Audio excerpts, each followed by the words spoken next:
Okay, so let us start. I guess some more people will join when we start speaking. So thank you again for connecting to this new webinar. Today we are going to talk about ceramic additive manufacturing, and especially how to solve the main troubles you may have with FDM printing of ceramics. So I'm going to share my screen, and here we are. Here you have a picture of, let's say, an extreme fail, and we're going to try to see every point where you need to be careful when you start printing with ceramics. Of course, some of you already know a bit about this because you've been printing with our material for some time. Some of you are quite new to it, so I am going to do a short introduction first to remind you about Nanoe and the technology, and then we'll dive into these details. First, a few words about the company. So Nanoe, we are a material provider. That means we're not only active in additive manufacturing, we are specialized in ceramic powder production, which means we really manufacture the raw materials themselves on an industrial scale and with a strong focus on innovative material. It's a team in R&D of 10 engineers, plus of course production and sales in the R&D center, relatively big batches of production and more than 10 years of experience in ceramic materials. We do have a strong focus on making materials dedicated to industrial process. Industrial process for ceramics are mainly injection molding and pressing. And additive manufacturing is a diversification of the company. We started only a few years ago in 2018. The technology we developed for ceramic additive manufacturing is called Zetamix. It's a process where we can print alumina and zirconia, and the process is quite simple. It's a three-step process. It's starting to be pretty well known. We print with ceramic filaments, we debind and sinter to get to a dense ceramic part. So it's a three-step process. It is something which is starting to be quite well known in the industry. Really, the specificity we bring to the market is that we provide filaments which are compatible with printers from the market. So instead of having a specific printer dedicated to ceramic, you can use a standard FDM printer, which is usually used to print plastic. And with our filament, we can start printing ceramic and even metal. We're not going to talk too much about metals today, but we can also print metal in the same process.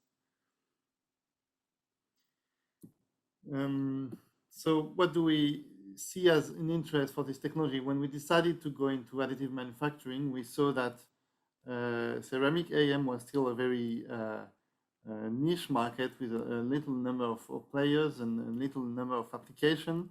And one of the reasons for that was that ceramic additive manufacturing is a complex process and it's a very expensive process, and we wanted to change that. This is really what we've been looking for, technologies where investments are relatively low, the entry level is relatively low, something which is easy to use. That's really a main focus for this technology, something which is as simple to use as possible. Today we're going to talk about troubleshooting. So we're going to show you everything that can go wrong in the process. It may give you, let's say, a wrong impression about that technology. Really want to focus on the fact that we still see from using the technology and comparing it with other technologies that this is relatively to other ceramic and metal process, a very simple process in terms of chemical handlings, in terms of setup of the printings. Everything is really quite simple with this technology. We still wanted to make a technology where the material properties were good. We are material manufacturer. We're specialized in advanced materials, advanced ceramics. So we did not want to push a technology where the material properties would not be good. So we're looking at ceramic properties here. So the first thing will be density, and density will give you mechanical strength, hardness, electrical insulation, and so on. All the properties usually found in ceramics. Of course, the interest of additive manufacturing is to make specific designs, complex design, but that goes without saying. And as I said, density is really critical.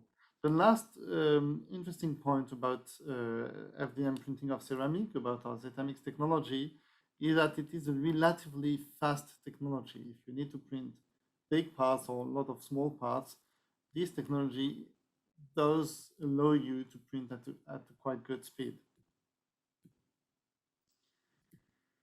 So what do we offer in a very practical way? The first thing we offer are the filaments. That's the core of our offer. We are material providers, so that's where all of our technology, all of our know-how is. It's in the filaments we have developed. Filaments for alumina and zirconia, 2 colors of zirconia, and some filaments for metal. But again, there we're not going to talk a lot about this. But we also do offer some machines, some compatible printers, compatible furnaces, because we found out that this was really a key point for our customers. A lot of our customers are not experts in ceramic. They come from additive manufacturing, or the reverse way. They are not experts in additive manufacturing. They come from ceramics, and they need some help, or at least some piece of the equipment. And we decided to develop a full offer with printers and furnaces. But again, the core of the technology is in the filament. That's where most of our know-how is. This is what we produce. We don't produce the machine, but we do produce the materials. And this is what makes us very different from what's on the market. So let's dive a bit into what can happen wrong when you're printing, debinding, and sintering. Again, I must insist before I start, this process is usually a very simple and easy process. Most of the case, it will work fine, but there are a few difficulties. These are very technical filaments.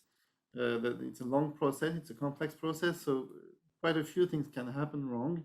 And what we're trying to do today is to give you tips so that you avoid all of these pitfalls. The first thing is printing. So what will happen during printing? You use a standard printer. Here you can see the brand, it's Ray 3D. You could use different printers, even though it may, in some cases, cause some problem, but this is an open technology, so you can use any printer on the market. So we do see a few problems during printing, and the problems all come from the same thing. The main difficulty is that the filament is relatively brittle.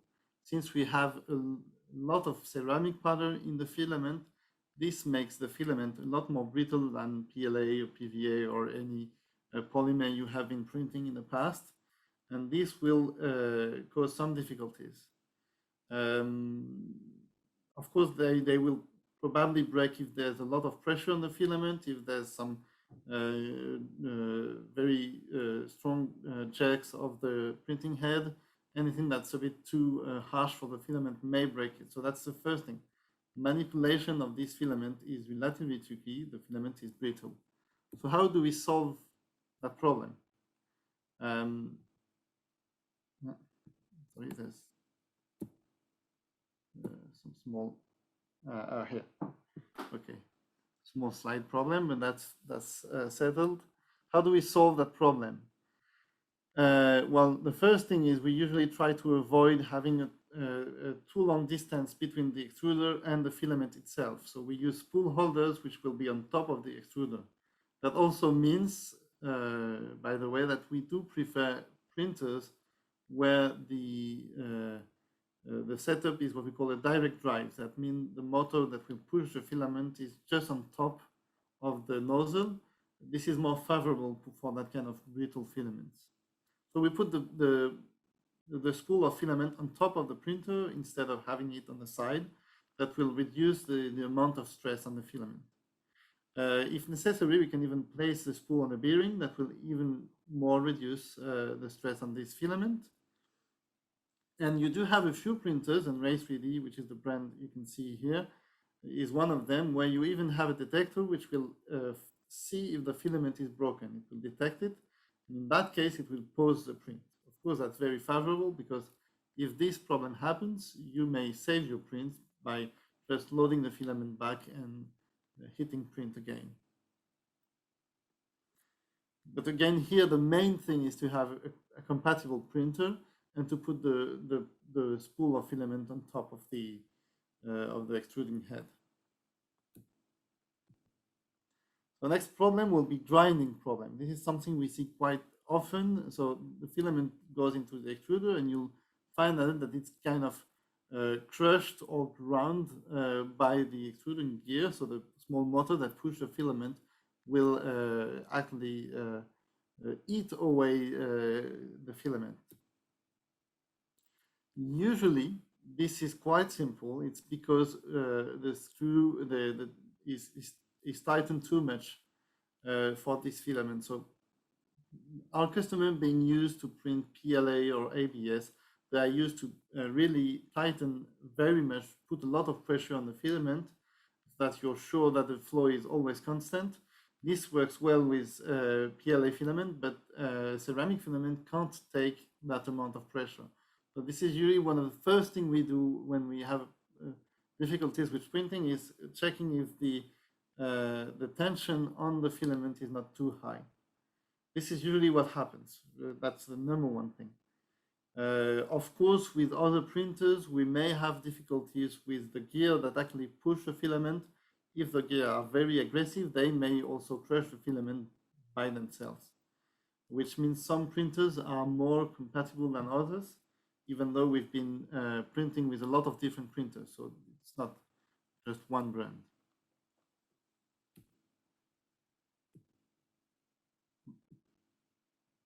That's it for printing. The two main things being filament breakage and grinding filament.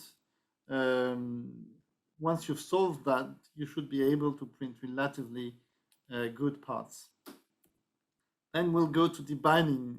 Oh, sorry, the third one, the clogged nozzle. I forgot about this one. It may happen from time to time, even though it's very rare, that the nozzle will be clogged. This can happen if there's some pollution in the nozzle, if there's some aggregate in the filament, that may happen, even though we're very careful about that, or if the nozzle is too small, or if the printing speed is too high. The solutions are pretty simple. The first thing is we'll start by changing the nozzle in case there's some very big particles inside, lower a bit the printing speed. Potentially you could increase a bit the printing temperature to reduce viscosity and therefore reduce the pressure on the filament.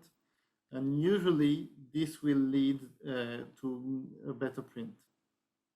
Of course, this is fine tuning. If you increase too much temperature, you're going to have other problems. So this is always very fine tuning, and it may depend a bit on the part you're trying to print, which is why we do, of course, give some recommendation, some printing profiles, but sometimes you do need to adapt these a bit.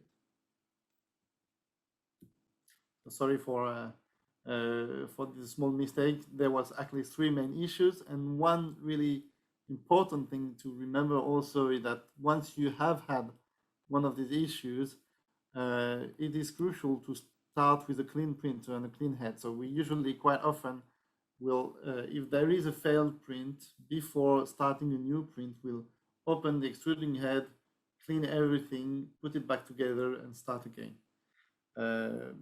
Hopefully this won't happen too often, because most of the prints will go down quite well, but when there is a problem, we really recommend to clean the extruding head, which is a relatively simple operation. It takes something like 10 minutes to clean the extruding head on a Ray 3D, and it's probably not the most convenient printers on that side. Other printers may be even quicker. On some printers, you could even exchange completely the extruder, which would give you time to clean it up afterwards. That's it for printing this time for good. Just a small tip here. Most of the printing problems we'll actually have, apart from the ones I just showed you, which are specific to filament print ceramic filaments. But apart from these specifics about ceramic filaments, you have a lot of potential difficulties with FDM printing, which are exactly the same as with PLA or ABS. So you have a lot of troubleshooting guides here. We do like the one from Simplify 3D, but there's a lot of troubleshooting guides on the web and on the market. So you can also have a look at recommendations from FDM traditional plastic printing, because again, this is really the same process, the only difference being the filament.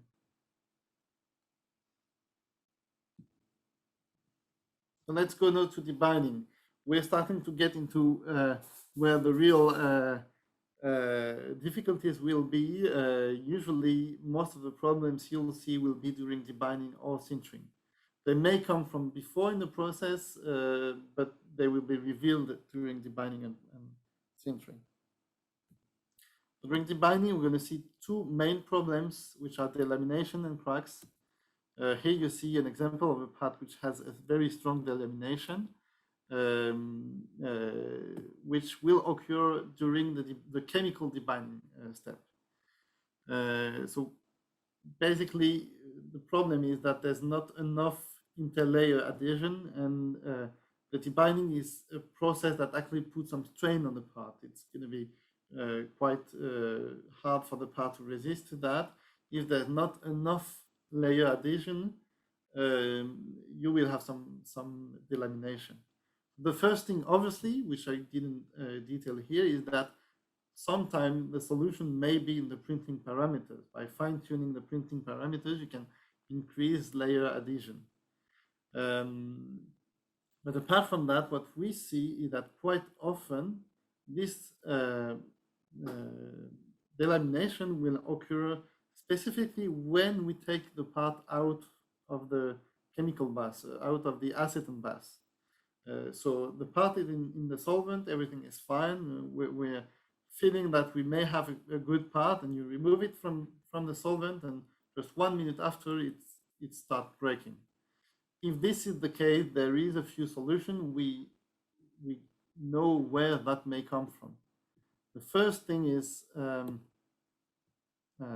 so this one is for cracks. I think the solutions are after, because it's the same solution.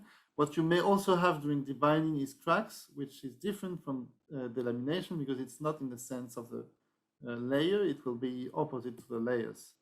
Again, it may happen once we remove the part from the bath, and it's a slightly different problem from delamination. Delamination, again, may be linked to the printing process. We don't have enough adhesion between the layers. If it's not in the direction of the layers, of course, it's something different, and it's more related to the debinding process itself. So how do we solve that problem? The first thing is you need to be really, really sure that you've done the full debinding of the part. If that is not the case, this will cause some cracks. And typically, we have for each filament a recommendation of mass loss. So you can measure the mass before and after, and you can check that you have reached a target. It's always more than 5%. Sometimes it's even a bit more than that. But if you need to have one takeaway, it is that it's never too bad to keep the part in the solvent for too long, but it may be a problem to remove it from the solvent too soon, because the part will be improperly debound, and this will lead to some problems. So really, first thing is make sure you have debounded your part completely. And if you're not sure, you should keep the part in solvent a bit longer. Make sure you have debound completely your part. The second thing is we quite often recommend to heat a bit the solvent to accelerate the process. But this may also cause some adverse problem, because once you remove the part from the solvent and put it in air, the acetone, the solvent, is going to evaporate very quickly, and it may damage the part. So one of the ways to solve that problem can be to let the part cool down before removing removing it from the solvent. So you may heat up the solvent to accelerate, but before you remove the part from the solvent, you may cool it down a bit. And the last thing is about design. So that there's a lot of work here. We do have some design guides, so I'm not going to go into detail, and we actually already did a webinar on design rules for ceramic additive manufacturing. But one of the key things with the lamination and cracks is that it may occur if you have too thick walls, and especially if they are fully dense. A fully dense, very thick wall is never going to debind completely. That's really something we're not going to be able to do. So if you have a very thick part, you will need to use infill inside it. And ideally, it's even more favorable if you can actually open this infill so that the solvent can go inside the infill, which can be done quite easily with the softwares. Again, that does depend on the part. Sometimes you may not be able, but there's a lot of work on designing the part for this process. That's it for the lamination and cracks. So now we go to sintering and what may happen during sintering. Actually, if I need to be more precise, I should say thermal debinding and sintering, because we've done a first step of debinding in acetone, but the rest of the binder is going to be removed in the furnace. And this is also a step where some problems may occur.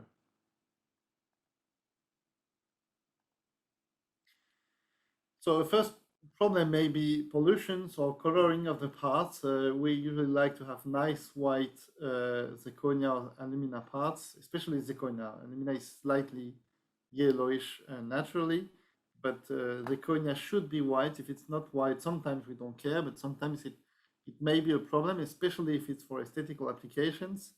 This can happen as, let's say, spots on the surface, or even as the part being colored everywhere. So that's something that may be a problem. Again, it does depend on the application. Sometimes it's not a problem, but we should still be careful about this. And how do we solve that? The first thing is you may try to change the printing nozzle from time to time. If you don't, it's going to start wearing down and it may add some metallic impurities in the printed part. You also need to clean the furnace from time to time, especially if you're running it with other materials, if you're running sometimes with black and sometimes with white, or even with something different. If you use different atmospheres, it's important for your furnace to be clean. One of the ways to do that is to do a new cycle under air at high temperature so that it really evaporates everything that may be remaining in the chamber. That may be significant to clean your furnace, may help significantly. We also strongly advise against debinding and sintering together black and white zirconia. The color is quite volatile. It may go a bit from the black to the white, and you'll have something yellowish. And for the same reason, you should use dedicated setters or crucibles or plates or whatever, but you should use a different support for white ceramic and for black one.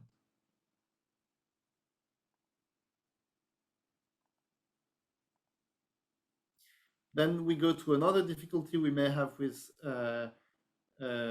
sintering, which is deformation. We did choose here one example, but there's a lot of different potential deformations, which may be linked to a few different things. Here it's a twisting wall, but again, that's just one example. Some part can twist during the process, during debinding and mainly during sintering. Thin walls is one example. You may have other problems, especially if you have thick parts and thin parts in the same piece. That might be a problem also.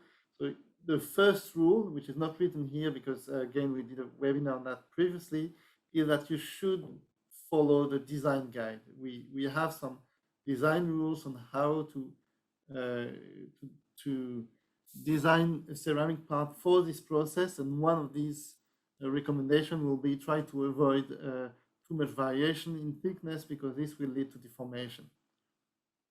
Once you've done that, even if you have a properly designed part, which is the case of this wall, it should print well, you may still have problems. And here it's something very specific. If you have thin walls, if the height is longer than the width, you may have a risk of twisting in the direction of printing. This is very specific. It will twist in the way it is printed in the first step. And that means to avoid that twisting, you need to alternate clockwise and anti-clockwise direction in the printing. This is a setting which is available on some printers, especially on the raised printers. You can do that, which will solve completely the problem. Here you can see a picture with one twisted wall and one perfectly straight wall, which were just modified in that way. We changed the direction of printing.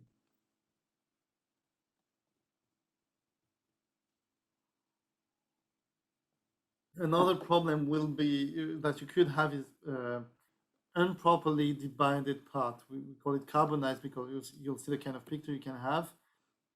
This is really a very, very extreme case. It usually doesn't look like that, but parts which are not properly thermally debonded, you'll have a lot of cracks, you'll have some carbon remaining.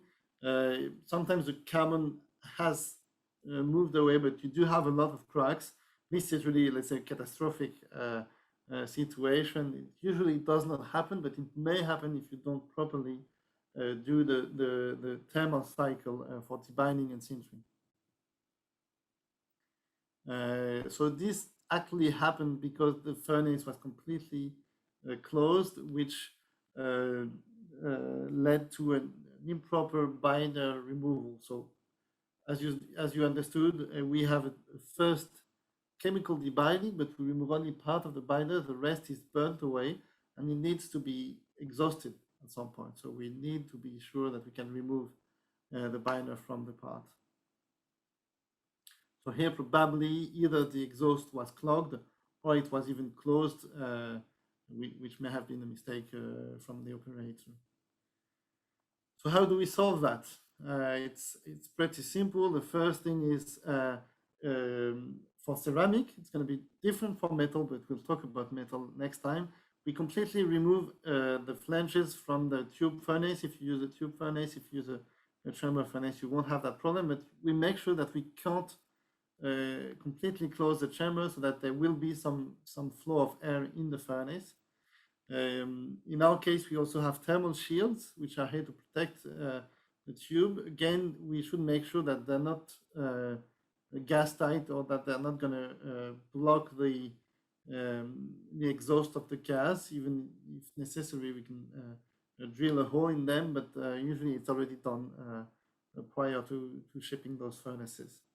So the first thing basically is to make sure you have a flow of air in the furnace so that it will help remove the binder. The second thing is you may try to avoid overloading the crucible. If you put really a lot of part in a small furnace, the binder may prove difficult to remove. And the last thing is you should follow the guidelines in terms of thermal debinding and then sintering, and basically you should go slower if you have that kind of problem.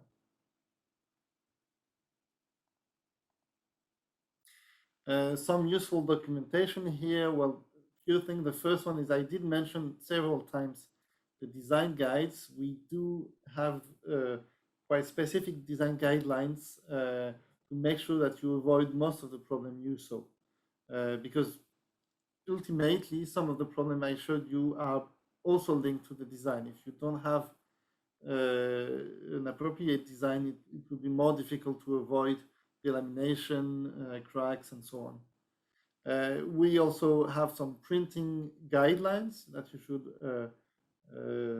follow. So design guide is more how do you design your part, the CAD, and then the printing guidelines are more for the printing parameters. And the last resource we can offer is we do have a YouTube channel where we post some tutorials about these different processing steps.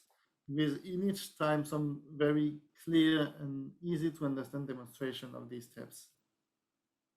So if you follow all of this, you should avoid most of these problems.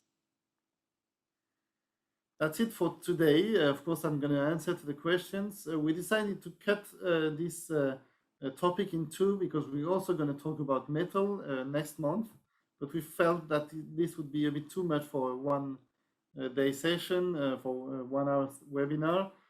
So if you're interested in printing metal, be sure to connect to our next webinar, which will be in October on the 26th. I'm sure you're going to receive all the necessary invites by LinkedIn, email, or whatever, but you can keep an eye on this. That's it for today. I'm happy to answer your questions if you have any. There's a Q&A section for those questions, so feel free to shoot if you have any questions.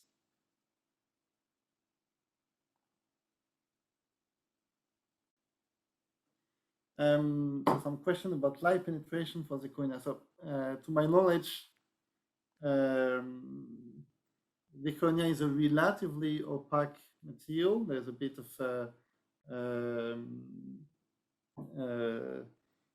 translucency, but it's not really transparent. So I would say there's not a lot of penetration. I don't have the precise value. We do not offer photocurable resins rather than filaments. We really are focused on filaments for 3D printing. So a question from Bernardo Alves. After successfully printing a part, the filaments stick too hard to the bed, making it really hard to remove without damaging the part. Is there any way to go about this without changing the printing bed material? So there's a few ways to solve printing adhesion problem. So the difficulty here is that everything you're going to do on the printing parameters may lead to an adhesion which is not good enough, and that could be a problem. So you still, for printing, you need a very good adhesion, and of course, once you have printed, you want it to be easy to remove.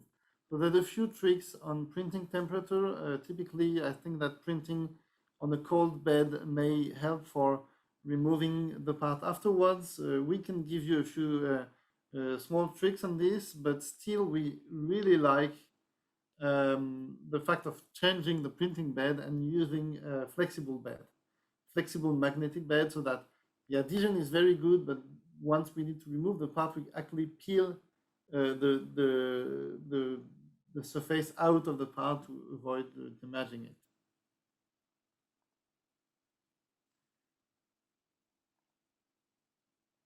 A question from Christophe on the solvent we use. We use acetone for chemical debinding.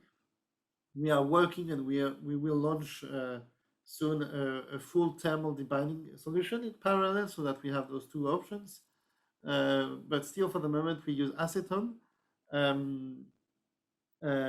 Do we see a need for soluble support? So that's always interesting to have soluble support, especially if they're soluble in acetone, because that will be the same solvent as the solvent used for chemical debinding. It's not completely necessary though, because since we go through a thermal debinding afterwards, we can also burn away the supports if we want. We don't necessarily need to have soluble supports, but it may be of some interest. So the printing temperature, does depend on the filament, of course. Everything is on the website, so you can go on zetamix.com. You'll see that there are for each filament some printing guidelines with the temperature, of course, but the range is usually between 150 and 200 degrees Celsius. That means relatively low temperature. These filaments have very specific binding system, which allows these quite low temperature for printing. Which also means we do not need a heated regulation of the chamber or whatever. A simple printer, even an open printer, we've been printing excellent parts on a Prusa printer, which is completely open, and still that works because the printing temperature is relatively low. Do you also offer non-oxide ceramic filaments? Not yet.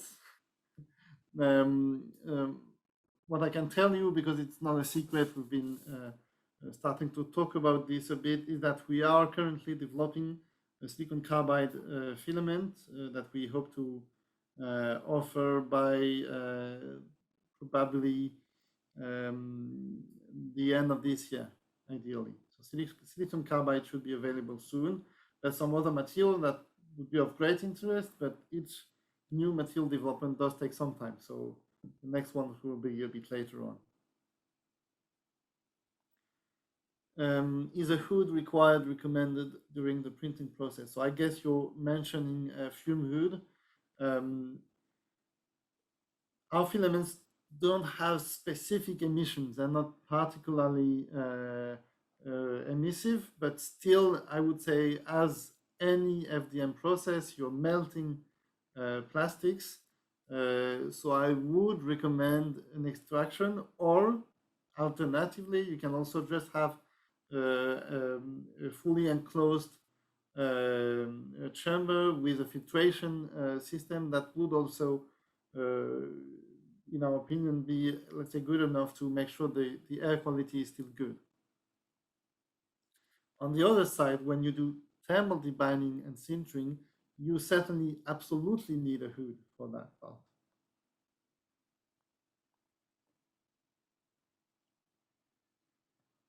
Is the filament breathlessness affected by the humidity of air? Should it be kept in a drying cabinet?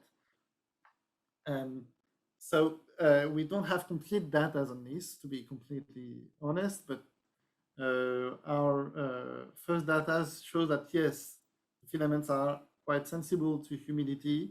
They are sensible to aging after some time, especially if the vacuum sealed bag is open. So using a dry cabinet may be a good option.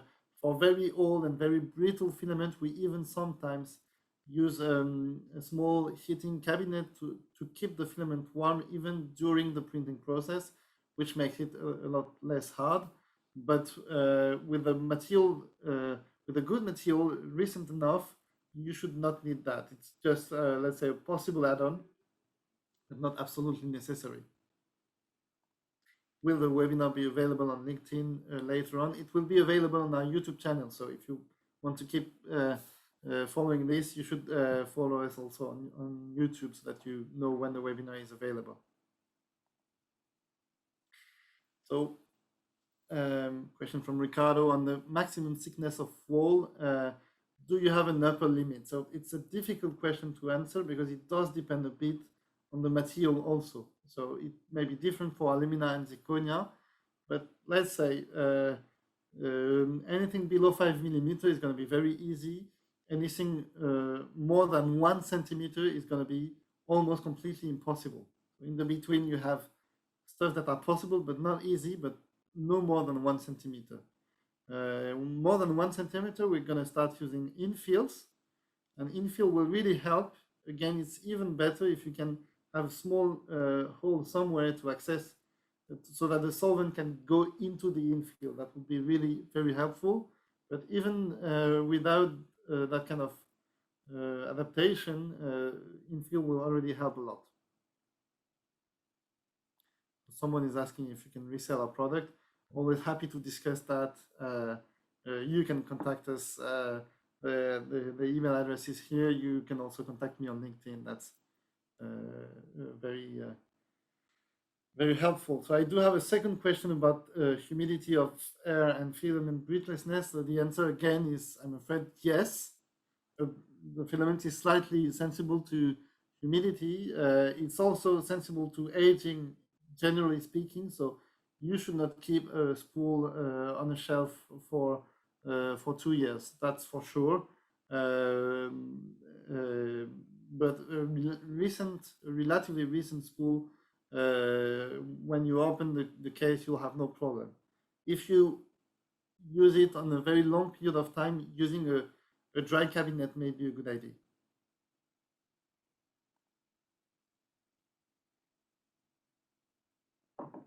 So is the printing speed similar to the ones for polymer filaments? I would say yes, similar. We don't go to very high speed. So with some filaments and some printers, you can really go very fast. Here we're going to be, let's say, in the medium range, typically 40 millimeter per second or 20 to 40 millimeter per second. We're not going to go super fast, but this is already relatively fast for ceramic printing. We do not absolutely require a heated bed, but if you start printing big parts, you may have the same problems as with plastic filament, which is warping, in which case heated bed may help. For the size of the porosity, ideally our filaments are designed so that all of the porosity can be removed during the printing process. We are typically looking for densities of more than 99%, which means really very dense and similar to what you can have with pressing or injection molding. The one kind of porosity that you will not remove is if you have wrong printing parameters, and typically if you do a bit of under extrusion, you will have small gaps between your lines of printing, and these gaps will be in the size of typically, I don't know, 10, 20, 50 microns, and that's not something you can remove with sintering. But the porosity within the filament itself, they're smaller than that, and they're all going to be removed during sintering.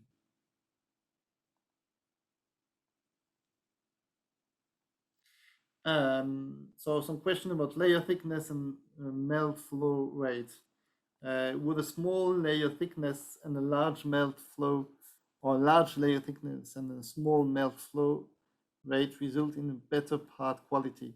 I'm not sure I completely understand the question. I think what I understand from this is, should we play a bit with the extrusion rate, so the flow rate, to improve the quality? Yes, it's one of the small tricks that you can use.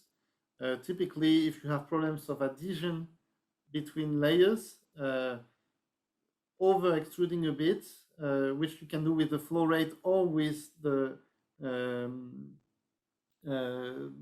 extrusion width, will get you a better result in terms of layer adhesion. In terms of layer thickness, we usually advise for relatively small layer thickness, 100, maximum 200 micron, nothing more than that.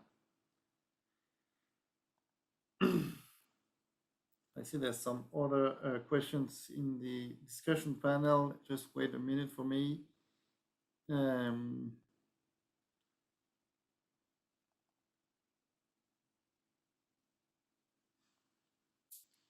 So some questions about, do we measure the humidity of the filament? Yes, of course, on our side we do before putting in the bags, but then you can take back humidity after.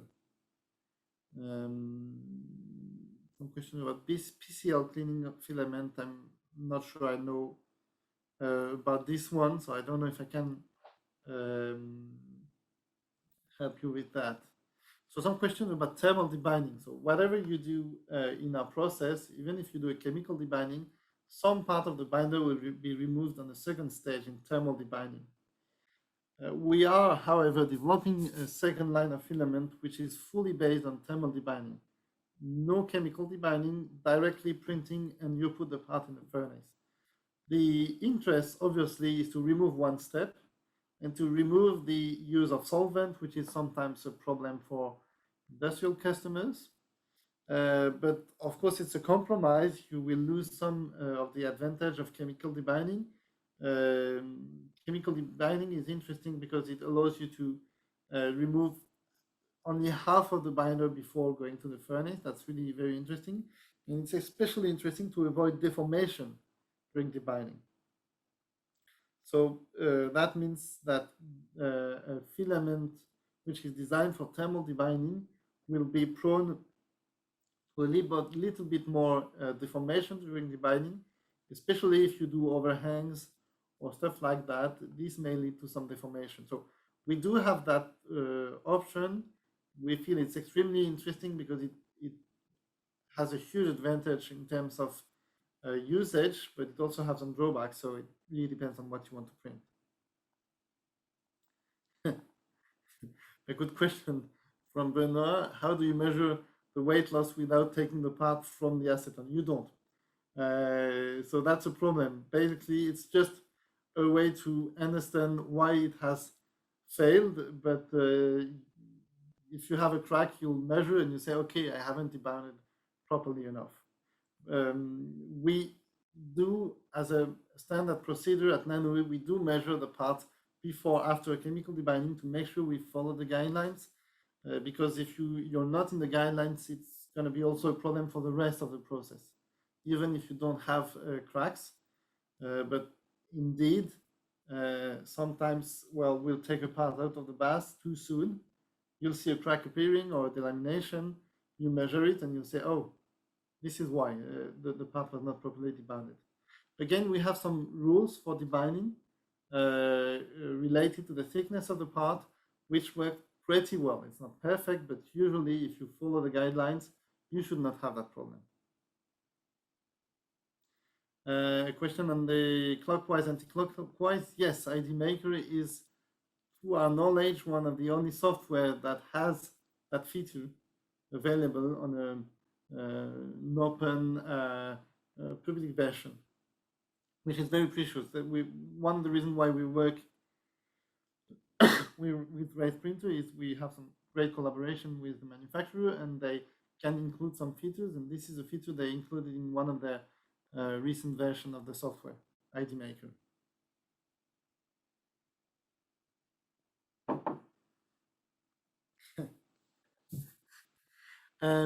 So let's talk ROE. It depends, of course, on a lot of factors, but is it worth currently to have the troubles we can get with your tech instead of using a classical ceramic AM tech? So that's a very good question. The first answer is that most of the problems I showed you, you will have them with any sintered-based technology, and especially any ceramic AM technology. The problems of cracks, deformation of parts, problem of delamination. If you go to another technology, typically the other technology would be SLA, you will have exactly the same problems because it's something which is more linked actually to ceramic manufacturing than to 3D printing. You even have that kind of problem with injection molding of ceramic. The debinding is really something difficult for ceramic in general. If we talk ROE, I would say return of investment on this machine is very quick because the investment is very low. So the question is for me more not the investment, it's more do you have enough use case and worthwhile use case to use this technology and to take the time to learn how to use it. The real investment is not going to be in cash because the system is inexpensive. It's going to be how much time you're going to spend on playing with the technology. If you just need one part, one-off, sometimes you should really outsource the production. You should ask for someone who's equipped with the system to produce the part for you, which is, we have a few customers doing that. In France, for instance, I'm thinking about Novaddity and Avignon Ceramic, which are two companies who do contract manufacturing with our technology. So if you have just one part, forget about it. It's too much work to go into ceramic AM, whatever the technology. If you have a few use cases, if you have some use for, say, some ceramic tools, some ceramic prototypes, some stuff where you will regularly need some parts, I think it's worth investing in that technology. Does aging also occur when the spool is sealed after use? I'm afraid yes. The aging will, at some point, it's slower because you don't have humidity, but the aging will even occur in a spool in a completely new bag, which is why we don't stock spools for more than 1 year here at Nanoe, because more than 1 year plus the time to be shipped to the customer would mean probably the quality would be less good. So yes, I'm afraid it does. And I understand the lamination is partly caused by stresses in combination with removing the binder. Can we heat up the part in an oven to a certain temperature to reduce stresses. I must say that's something we've had in mind. We've never tested yet, so I can't give you an answer on this. Possibly, it could be tried, but I can tell you that for most parts, you can find strategies just with design and debinding cycle that should work. Going back to the Q&A section, apparently lots of questions today. That's great. The samples showed in the presentation were post-treated to increase the smoothness. If so, can you show a couple of images of sample right after sintering? I'm just going to have a look because I can't remember which part we showed you. So I'm going to go back and tell you if this was cheated or not. Let's get back a bit.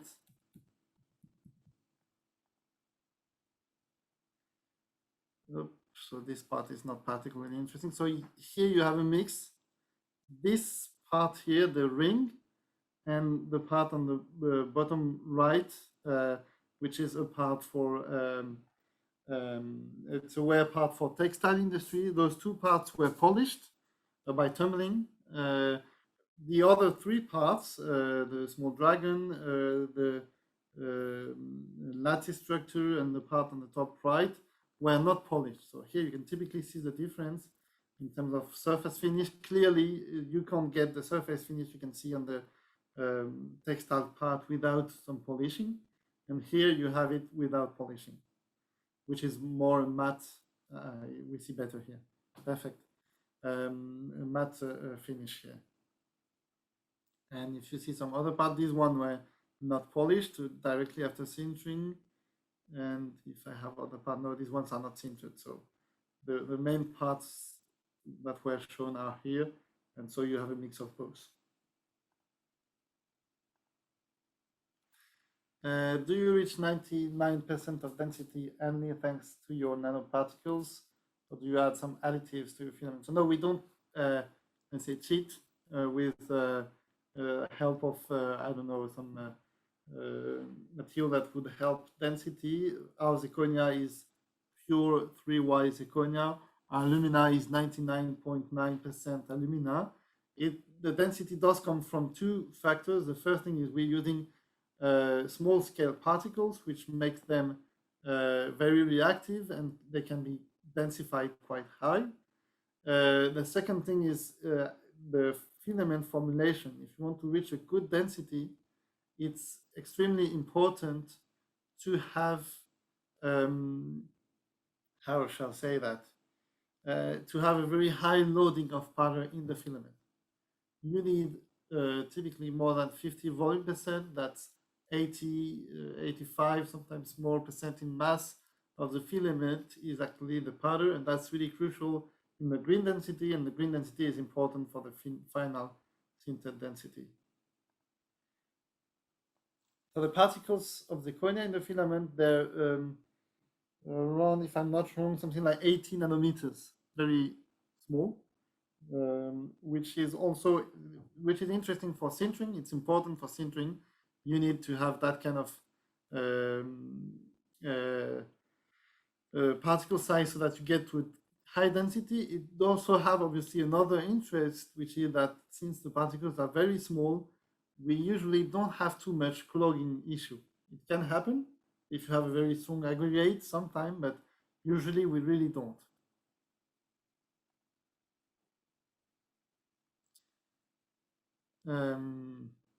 Would using cleaning filament help to remove the residual filament material? So that was the PCL from previously. Okay, that's an interesting idea. Why not? I must say we've never tried it. We do use that kind of concept a lot for cleaning our industrial extruders. So I guess it could work for the printer extruder.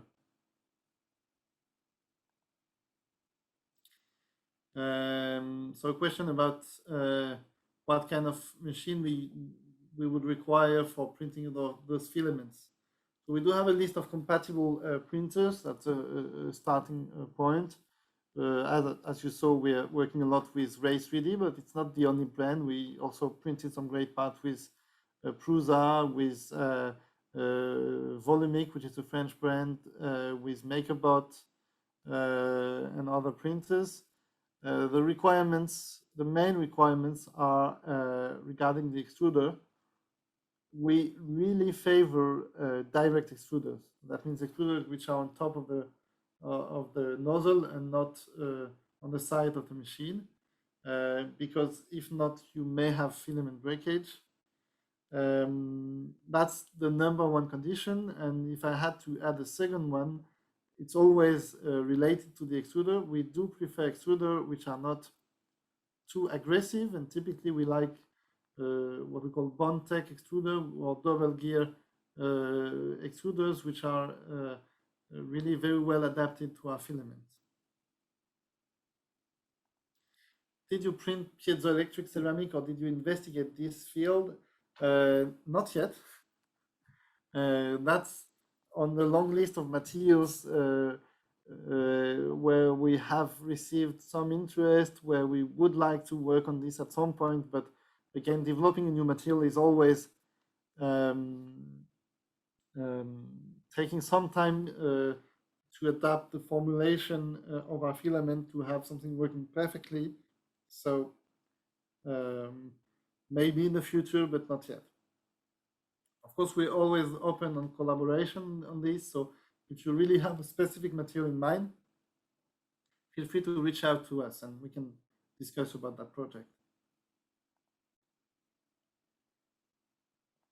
Is this webinar going to be published anywhere? Yes, it's going to be published on our web, not on our website, sorry, on our YouTube channel. So if you want to find it again, you should follow our YouTube channel.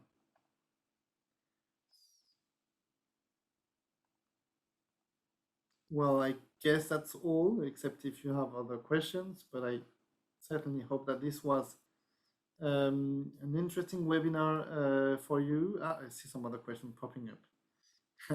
What kind of nozzle would you suggest? Well, actually, at Nanoe, we're still using brass nozzle. I know that it may seem weird with relatively, let's say, aggressive material and highly filled material, but actually, especially with ceramic, we haven't seen too much wear of the nozzle. Still, if you are very sensitive to pollution, which was something we mentioned, you may go to stronger nozzles, and I would typically go for steel. There's some easy to find nozzle on the market with steel, tool steel or other hardened steel, which will give you a much better wear resistance.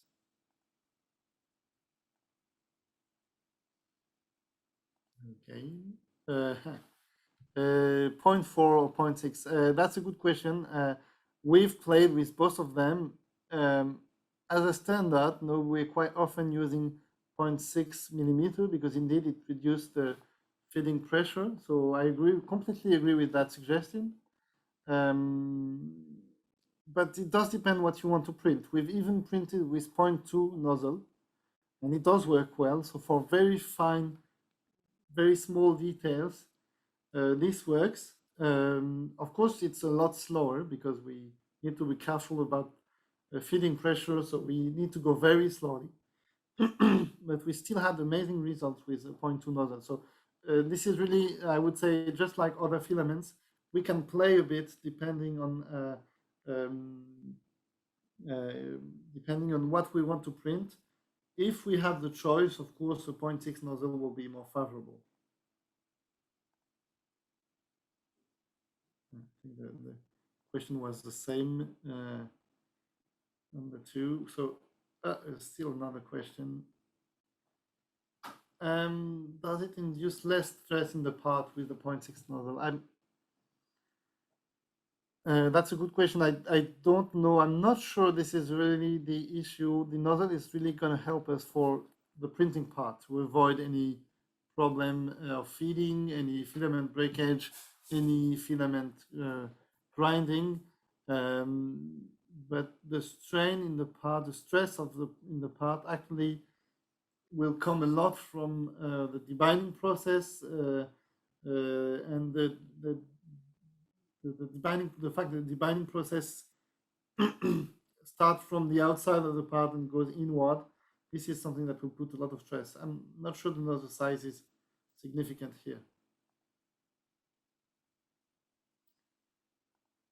So thanks again for attending this webinar. You can already put in your calendar the 26th of October for the follow-up of this session. This time we'll talk about metal. Again, we've chosen, let's say, what I would call a catastrophic failure to show you how to improve this. You will see that some of the problems we have are similar, of course, especially in the printing stage. But for debinding and sintering, this is quite different, so that should be of some interest to follow also.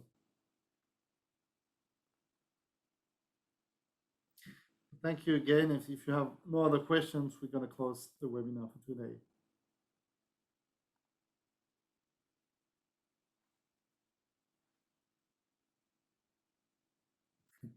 So we actually have someone from Australia, so who stayed up very late. Thanks a lot, Chris, for being there.